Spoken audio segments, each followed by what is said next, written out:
week 9 of 50, 51. Everyone who has signed up for $4.22 a month or more at patreon.com/DGAF poker player got a lead up to this episode yesterday. Lead ups are private drops of sessions in which I share everything that goes on in my life when I'm not at the poker table. They are much more intimate than the public drops of sessions. Some weeks they are dark, some weeks they are light. I put everything I've got into them and try to tell the real story every week, no matter what. And according to hundreds of patrons, many of whom have been listening to sessions for 8 years now, lead-ups are the best regular mental escapes you can get in audio form. Perfect for commutes, workouts, walks, or just trying to fall asleep after a busy day. If you too want this wild and private weekly spew, all you got to do is commit to $4.22 a month or more at patreon.com/DGAF poker player. But wait, there's more. For that $4.22 a month, less than one big blind for most of you, you also get full access to all 8 seasons of sessions, 1,234 episodes and counting. And at that point, you will never be left with nothing to listen to again. You don't have to listen to every drop of sessions to get caught up in the story. You can simply pick and choose the titles that look interesting to you, and that should do the trick. Also, each week, I highlight an episode I think new listeners might want to go back and check out. With that said, it's time for sound. It's time for sound guy. Wake the fuck up. I can't get him up. Hopefully he's not dead. He said he had a drum roll, but it's time for the weekly spotlight. So we're going through season 4 currently in the weekly spotlights. And last week I told you about week 29 of season 4, that feeling. And that's the poker PTSD kicking in. It's real hard to fade in my experience. You know, when you've been doom switched at the table and you can fucking feel it. Perhaps there are elite players that don't feel it, but also probably they haven't played as long as I have, and they've never run like I have for periods of time, extended periods of time. All right, so this week I want to talk about week 30 of season 4. So the next episode called Just Breathe, mostly because I think it's such an important thing to remember always if you can. Breathing is the number one mental health tool. Focused breathing, which leads to meditation. And not only is it incredibly effective, but it's free. And I didn't even know about it until I started working with my good friend, Dr. David Neymark, psychiatrist. And he just kind of taught me the importance. He said people who need Xanax would never need Xanax if they remembered to breathe. And we wanted to make a good breathing app. We were going to call it Just Breathe, but instead we just used whatever's available. There are plenty of good ones out there. Calm is a good one, I believe. And I set an alarm every day for when I was typically most stressed out, most anxious, and I would do 2 minutes of breathing on an app, just watching this circle fill up and then get smaller, and, back and forth. And then the deal is, anytime you're feeling like shit, you've lost perspective, you've gotten overwhelmed. And if you can bring that back down, if you can get calm, then likely you can think your way through anything. So, but if you lost perspective and everything seems huge in your life and so important, well, spoiler, it's not important. There are over 7 billion of us. In the end, none of us really matter. And I'm not saying that to be negative. I'm just saying that to provide some perspective when you think, oh my God, I'm so in debt right now. Fuck, I need to get this done and this done and this done. Well, yeah, you want to try and get all that shit done to get out of debt, but it's not the end of the world. And so breathing brings you back to whatever your sea level of perspective is, and then you can think. So I don't know. I highly recommend it. I have my kids do it, and I tell everyone that I care about to do it, and even some people I don't care about, tell them to breathe. Okay, but there's even more. For that $4.22 a month, less than 1 gallon of gas, at least in California. You also get membership to Patron Discord. That's where listeners from all over the world go to have discussions and share their stories. Attention, all patrons currently sharing their stories on Discord. Uh, Send me a post every now and then. Send it to dgafpokerplayer@gmail.com. Give me some real shit and I'll read it right here on this podcast. Don't be shy. On that note, here's the latest from Nick Rose, the DGen with a heart of gold from the UK. So he just sent me, says, just heard my stories on your pod. Love it. Thanks for sharing. I was in two minds about the running advice, but when I'm manic writing, I just put it all out there, even though I shouldn't. No off button me. Hope you're doing well, mate. My favorite two anti-knit stories real quick. In Mexico, walking down the street with my shopping of 2 waters and 1 Diet Coke. No beer, as was Sunday. Early close. Was 4 p.m., hot as fuck. There was 8 USA guys 100 meters in front of me, and a guy doing front gardening, looking hot and tired as fuck 150 meters ahead. I already knew the 8 guys with a ton of supplies wouldn't do anything. They walked past the hotel gardener, and 24 seconds later I did. I stopped and gave him my water. He was literally so grateful. I'm like, nah, man, you working hard. It's yours. I do find it depressing how annoying most people are. Me too, LOL. But there are some angels below. So then he sent me, there's a picture below what he sent. A beautiful group in Hooters. What a dive. I love it. I met when broke, and they bought all my beers. Sound as fuck. It's weird. Most like me quickly, or I'm leaving. Have a great week, man. The complete DGens drinking at Hooters at 3 a.m. We've all been there. LOL. And then there's a picture of him drinking with some DGens at some Hooters somewhere at 3 a.m. Cool. So that's his story. And you can read it, and then you can get some entertainment from it. You might get some insight into human beings from it. You might even get some insight into your own behavior from it, whatever. Patron Discord is also where patrons play poker together. The poker club is being revamped. I do need to adjust the tiers on Patreon, but now all patrons can play poker together, even those at the 422 entry level.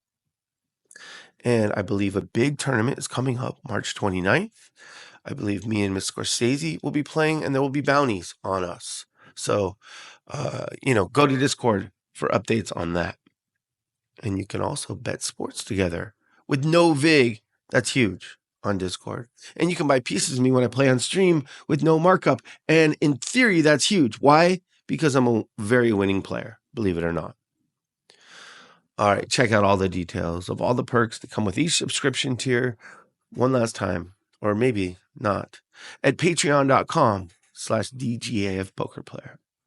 Okay, last the patrons heard, I went to Lucky Lady to play double board PLO bomb pots on Saturday night, March 1st. I did this to support Hannah Scorsese's double board PLO bomb pot game. She runs it Thursday, Friday, and Saturday at 7 p.m. It's really fun. I'm usually not up there on these nights, but I came up from San Diego on Saturday night because I had so much to do on Sunday. I had planned this huge meetup at Hustler Casino for Sunday, March 2nd. It's Lucky Lady Casino Live and Hustler Casino Live working together to bring people in and raise funds for LA fire victims. So I adjusted my schedule, got up there, and there were some patrons there already. See, these patrons travel. They start listening, and then many of them really get attached to the story or the storytelling, either one, perhaps both. And then they just become incredibly supportive, including traveling for meetup games that I host. So sound guy, who I can't wake up right now. I hope he's not dead. He was up to some crazy shit last night. He was there, and Riddy was there, and Eddie Testosterone was there. He obviously lives in LA. But these people were at Lucky Lady when I got there. So instead of the bomb pots, the bomb pot game is popping already. They don't need me. It's full, and probably the second game will get going soon. Let's play 2-3 no limit on stream. Okay, so anytime I play 2-3 no limit, it's going to be the straddle's $5 at Lucky Lady. So it's going to be 2, 3, 5, 10, 20, 40, 80, 160. Not every hand, but you know what I'm saying.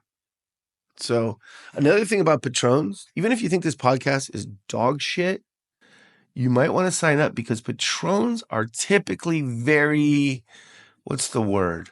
Unlucky at poker. You want to play poker with them. So here we go. The first hand that I'm going to play is pocket queens. Man, I'm on a year-long fucking downswing. I got to tighten up. So queens is a hand that I think anyone will sign off on me V-pipping. Well, sound guy opens to 15. Everyone calls. It's a good game. I make it 75 pocket queens, and sound guy is quickly all in. And Riddy, who had called sound guys open, is all in as well. Okay, and it's back to me. I am not folding these queens to these two patrons, and we turn over our hands. I got the queens. Sound guy has ace-4 offsuit. That's really good hand. There's a chance he thought the 4 was an ace, but I don't know. He drinks a lot. And Riddy had ace-7 suited. So I'm all in with queens against ace-4 off and ace-7 suited. 3-way all in, and they both beat me. Sound guy made 2 pair. Riddy made a flush. Rebuy. And then I got pocket aces. That's the next hand I really played a pot with. So I'm sniping the shit out of these patrons and everyone else on the table. Got to. I should mention that I came in on fumes. I always have a very busy schedule. Anytime I host a meetup, the month prior is absolutely insane, and it ramps up to what? More and more insanity as the date approaches. Just so much texting and planning, this and that. And okay, but now I'm all in 3 ways with ace king. And I was against 2 good hands, ace king and ace jack. So it probably wasn't sound guy and Riddy. But I tripled up. Okay. So 3-way all in, got scooped, 3-way all in, triple up, and now I'm winning a little bit, and now I'm in a good spot in a double board PLO bomb pot against Psycho.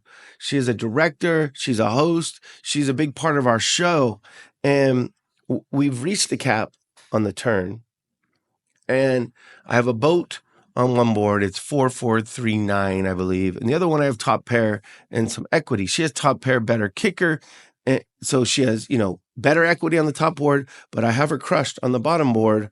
She has a 4 as well, but she needs to hit a 10 to beat me on that one. Well, Sahand, I always say his name wrong, but I'll get it right at some point. He's like the guy at Lucky Lady. Like, he just gets everything done. He's also the biggest mush on the planet. He walked into the gold room for one reason or another, and then that 10 came on the river. So she got me, and I bricked the other board, and that's what he does. He does everything for you and for the show and for the casino, but he'll also mush you whether you're playing poker or whether you're at the baccarat table. It doesn't matter. He's a mush. If you've seen the movie The Cooler, that's him. All right, now Sar is in the game. He's also a longtime patron. He just saw this game pop up and drove from wherever he was in LA to come play. And he's been on a heater, and he luck boxes me. Fucking luck boxes me. Hits a flush on the river and wins a nice pot. And then I get pocket 9s, and I get it in 3 ways again. There's a lot of all-ins in these games at the Lucky Lady. And I tripled up. And now I'm winning $700, which I used to refer to as a life many years ago in this podcast. Okay, so things are going good. I have no energy. I've not been sleeping. I've just been working. I'm fucking tired. Well, I get pocket aces again. That's not bad. And I make it, or someone makes it 285. I think it was SAR. And I just figured I can just call here rather than jam. Because who's just going to call a 285? Who's going to overcall a 285 jam?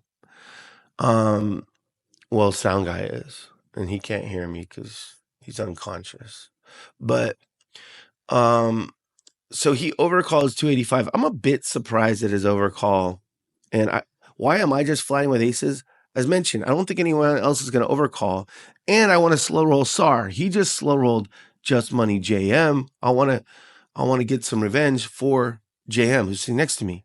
So I have to make, I have to hem and haw before calling the 285. It's a 2-3 game. With aces, sound guy overcalls. Okay. The flop comes queen 7-7 and it's dry side pot, and we both check. The turn's a jack and sound guy bets small. Call. I don't love this board, to be honest. When he overcalled because he's gonna have, well, in theory he's gonna have pocket pairs, and one of them could be the jacks. And then the river's a jack and he bets, and I just call, and he has jack 10. So fucking sound guy, jack 10, cracks my aces after calling $285 pre-flop. 2-3 game. It's fucking sound guy. What are you gonna do? I can't really complain. We called it a night later than we should have. My goal was to have a little fun after working so hard for so long and get some good sleep before the big meetup.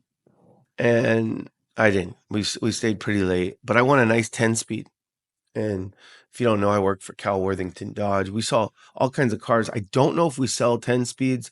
I'm going to ask Cal next time I see him at the office. All right, Sunday was the meetup, as mentioned, put on by Lucky Lady Casino Live and Hustler Casino Live. And not only did I put a lot of work into setting it up, I worked hard all day at Hustler. I got there around noon and didn't stop working until I left around 7 or 8. So I didn't even have time to play, just running around, getting people, featured guests, their shirts, trying to get the YouTube channel set up for our field reporter, coordinating stuff with the DJ, coordinating stuff with Crazy Drew, getting players onto the stage, off the stage, getting games going upstairs at Larry Flint's Bar and Grill. Yeah. So didn't play, went to dinner, nice dinner. Then went to Donna's, my favorite dive bar in Gardena. And so didn't get much sleep leading into that. And then couldn't really sleep after that. Just kind of spun myself out with all the texting and planning and working I did. I was very exhausted on Monday, and I just assumed most people that went to that meetup were as well.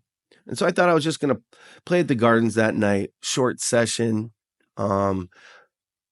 So I am a host / ambassador for Hustler and Lucky Lady, but there's nothing, that says I can't play anywhere else, or even say that I do like the Gardens. I like going there sometimes. I like going somewhere where there's no expectations on me to be a host. I prefer to play at one of the Flint casinos, but every now and then that's where I go to chill. Well, Insane Shane texts me and says, "What's the game tonight?" Oh my God. If you're a game runner, I'd already planned on not having a game, but now Insane Shane wants to play. Okay, I'm going to build a game. I'm going to build the exact bounty game structure from Gardens at Lucky Lady for this Monday night. Let me take a sip of this Sprite Zero Sugar. So the bounty game is very popular. 5, 5, 10, 200, 800 buy-in, lots of bomb pots, no limit bomb pots. And we do double ward PLO bomb pots on dealer change at the Lucky Lady. And so I just kind of built this lineup midday Monday, and I got an absolutely incredible lineup. Not only tons of action, but people I really enjoy. And the first hand that matters, after just being card dead, There's nothing you can do when you're card dead in a 9-handed game with a bunch of action players and you're not deep, except fold and like try not to, look like a nit. Well, so I got in there with Queen 9 of Hearts. That was the first real playable hand. And the first pot that mattered, I should say. And the flop came 10, 8, 5 with 2 hearts. And the pots are so big pre and the stacks are so relatively short post that I just jammed into the field. I have a straight draw, a flush draw, an overcard. And Sasa Baby in the 3 seat goes all in as well. And that clears everyone else out. Nate Hill folded at 10 and said, I know I have the best hand right now. Well, he was close. She had ace 10. I have the Queen 9 of Hearts. That means on 10, 8, 5, 2 hearts, I can hit a queen, a jack, or a heart. Or I could hit like running 9s. You know what I'm saying? I could hit running 6, 7. It's a flip. We run it twice. I brick the hell out. Okay. I'm down 800. Now, Insane Shane does what I did. He jams into the field, which is just always going to be a draw, I think. And so I called with a pair. I made a pretty good hero call, and I was right. He had the flush draw, the naked flush draw. And so we're flipping again, and we run it twice again, and I get scooped again. Okay, so got it in 2K pots, let's say. 2K pot, ran it twice, got scooped. 2K pot, ran it twice, got scooped. But when you run it twice, you split the pots in half. So I lost 4 flips in a row. And I'm adding, and I can't get anything going in this game. And I wrote in my notes at the time, down $1 million, Elena is a hater. So, oh no, Elena is one of the top 2 stream dealers at Lucky Lady, her and Bad Beat Brian. They're both fantastic dealers who hate giving me the best hand, or they hate pushing pots to me. And I don't know why. I tip pretty good. So I finally get a good hand, and I make a 400 with ace jack of diamonds. Okay, 1, 2, 3 in the 5 seat. Calls me. All right. So we got about a G out there, given the other dead money. And the flop comes 8, 8, 6, 2 spades, no diamond. Great. I bet 300 because Juan's a gambler. He can have lots of hands that I'm ahead, for protection. Maybe for value. Maybe he calls with worse. Anyways, he jams, and it's a lot. I have to fold. Okay. And that seems like nothing. He flopped a combo draw, and I flopped absolutely nothing. But I lost $700 in the hand. So that's a life down the drain. I got it in with King Queen against Ace Jack. Ran it twice. Again. Got scooped. Again. It's not a lot you can do. I'm down 4,000. And I call a jam with 9s. A jam and a rejam. 1% of Ace 2 and the other one had Ace Jack. I had 9s. I died again. Okay, now I'm stuck more. And it's not going well. And then I'm in a limper, and it comes Queen 4 deuce with 2 of a suit. And after some people bet, I jammed. I thought it would look like a draw. I had top 2. I had Queen 4. It was Queen 4 deuce. And 2 people called me with draws, and the draw hit on the first board, but luckily it did not hit on the second board. I think that was the order of things. So I won a little bit there. And I had another hand like that where I got it in with the best hand and won, 3 ways and 1/2. So I'm starting to build some chips little by little. I played an interesting hand against Yoda, where it came ace high with it came ace 6, 8 with 2 spades, and he bet, and I called. I had 7, 9. I'm open-ended. And then the ace paired, and he quickly bet again. And I've just played poker long enough to know this is someone continuing with a draw. So he likely has a flush draw.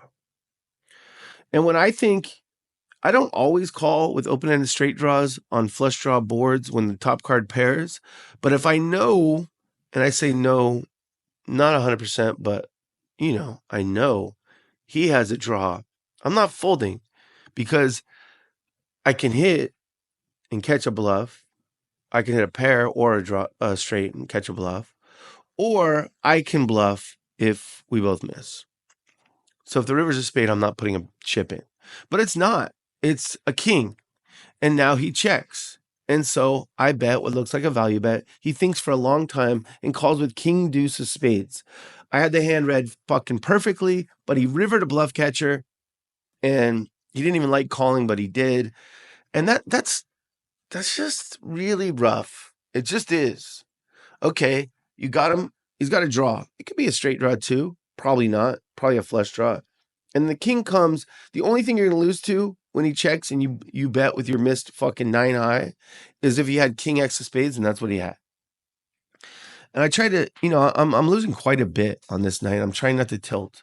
I'm trying not to think about it because I am buried in makeup with a backing corporation, but it doesn't do me any good to feel bad about it. So, I get it in on the next buy-in with ace king against pocket queens. I lose twice. All right. And then I win a few pots. I know, admittedly, I don't write down all the hands I win for two reasons. I only really need to vent after I lose a pot, and writing is a form of venting. And I try and get momentum going when I win a pot. So I am winning some pots in between. I'm just telling you mostly the bad news. And double board PLO bomb pot, I got rivered on both boards. That happens. And I'm just losing a lot. And then I win a couple pots, and then I make a really good call. I called 1,000 on the river with like fucking fourth pair against Sasa Baby. She was giving lots of action. And just like that, it was a nice bloater. I'd missed the nut flush draw, of course. The dealer made sure I missed the nut flush draw, but I also rivered like fourth pair and snapped her off. And I had it was just one of those hands where you're in the zone, and I had a good read on her throughout. And so what happens next? Well, I get pocket nines. I squeeze. She calls. It comes king deuce 3 with 2 diamonds. I bet she calls. She's going to call very wide here. She's going to have lots of gut shots. The turn's a 6, not a diamond. I bet again. She goes all in. Okay, so is she going all in on the turn after flopping a flush draw? I don't know. Does she have a pair and a gutter now? I don't know. I just decided, nope, she has it here. I don't think she has a king. So to rewind a little bit, I squeeze with nines. She's in there, but everyone's gambling. It comes king deuce 3, 2 diamonds. I bet with my nines. She calls. The turn's an offsuit 6. I was pretty sure she was very light on the flop, i.e. did not have a king or like, a set or something. So I bet again when the offsuit 6 comes, and she goes all in, and I'm in a tough spot because people will go on with hands worse than nines here, but I decided she had it. I just made her read, and she had 5-4. So she turned the nuts. Okay, that halts my momentum. I was getting things going. That halts my momentum, but at least I played the hand exactly as I wanted to. And then this is the hand of the night for me. I make it 50. It's 5, 5, 10, 20. I make it 50 with ace 7. Gets back to suited Superman, who's very deep. I'm deep at this point. We took the cap off a while ago. We tried to keep the cap on for a while. I think it lasted maybe 45 minutes. But we're very deep, and I'm in position with ace 7 offsuit. After he makes it 250, the flop comes amazing. Jack 7, 7, 2 hearts. I believe 2 hearts. And he checks, and I bet 400. And he calls. And it turns a king. I believe there's 2 clubs and 2 hearts. I don't know, there's at least 1 flush draw, and obviously tons of straight draws. And he calls the 1K. And it seems to me like he's bluff catching. So he has a hand like 10s, queens, ace jack, maybe ace king, and the river is an 8, and he checks, and I bet $2,000, and he goes all in. And the pot's big, and at this point I'm getting a decent price, but I just decide he has it. And not only do I decide he has it, I'm already folding this is just not a bluff spot. I mean, occasionally some fucking sicko will bluff check raise all in when it's clear the other guy's strong just because they have the stronger range from pre-flop and hoping that I read that it's not a bluff spot and fold everything. But I just decided, no, it's not a bluff. He thinks I'm tilted and I'm not folding anyways. And I fold, and he had pocket eights. So he hit the 2 outer. I lost 4K in that hand. Poker's hard, man. It can be hard. And if you want to see this hand, check out our channel, Lucky Lady Casino Live. And we have shorts now. Eddie the Fun Player is doing them, and he's doing an amazing job. And he made a short of this hand. I didn't ask him to, but he just picks hands that he thinks are interesting, and he's crushing it. And I lost after winning a 10 speed in the first session of the week, I lost a Hyundai. Hyundai? Hyundai? How do you say Hyundai? Fuck it. Hyundai? Hyundai. I wish the sound guy was awake. He drives a Hyundai. Anyways, Kyle Worthington's not going to be happy with me next time I see him, but nothing I can do, I don't think. And if you want to hear what happens next, yeah, patreon.com/DGAF poker player. Cough up that 422 a month. All right, I'm going to run through my goals real quick. I want to have 50-50 tilt. I only want to go on serious tilt half my sessions this year. That might sound ridiculous. Well, when last year it was 80%, it's not a ridiculous goal at all. And I'm now at 5 no tilts and 6 tilts. I didn't tilt on Saturday night, but I definitely did on this night. And likely I was just too spent going in and to handle the run bad. But it doesn't matter. You got to count it either way. So I'm 5 and 6. I'm losing the battle, but I'm within striking distance. No makeup. I'm going the wrong motherfucking way on this one. I'm going to have to. So I started at $61,810 in makeup. I'm now $71,960 in makeup. I can go on runs. I've gone on many runs. I've been doing so many things in the last several months that are taking away from my grind, which includes poker. Poker is part of my grind. That I just haven't been playing that much. I've been playing 1 session a week usually, and it's not as big as I'd like. And I do better in bigger games with deeper stacks, and I have to make that happen. I got months to do it, plenty of months to do it, to get out of makeup this year. But once everything starts to slow down, which is hopefully very soon, all these other things that have come up, which I've related to being an air traffic controller, trying to get planes on the ground and to the terminal, I'm going to have to cultivate big, deep games. And I'm not pessimistic. I think I can get out of makeup. I mean, I've won more than that in 1 session before. So it's not impossible. It's just very, very, very, very, very, very, very, very, very, very, very, very, very frustrating. Especially when you're backed. When it's your own money, it just sucks. When it's someone else's money, even though overall I've earned a lot for the backing corporation, they haven't earned anything in a year. Just been stuck in makeup. Just like can't get anything going. You gotta win your they say you gotta win your flips, you gotta win your 2 outers. You gotta win your 95 percenters. And anyways, the third goal is 230. I want to weigh 230 pounds or less by the end of the year for several reasons. The first being health reasons. I'm no kid. I'm 51 years old. That's why this one's called 51. I talked about my 51st birthday in that lead up. And it's time for me to, start shedding some weight to avoid health issues that could arise quickly, diabetes, all that stuff. And you just want to feel better. And I might be in a television show soon, and I don't want, I can't handle what the fucking, the internet's going to say about me if I'm at my fattest in that thing. So I'm going to try and get to a nice, reasonable fat level this year. One where it's just fat and not like super fat. I'm just trying to get to a pretty cool fat level, I guess. 230. I started the year at 247.3. Last week I was down to 235.8. This week, 233.4. So this one's going good. And I guess sometimes it's important to focus on the positive. That's it. Have a great week.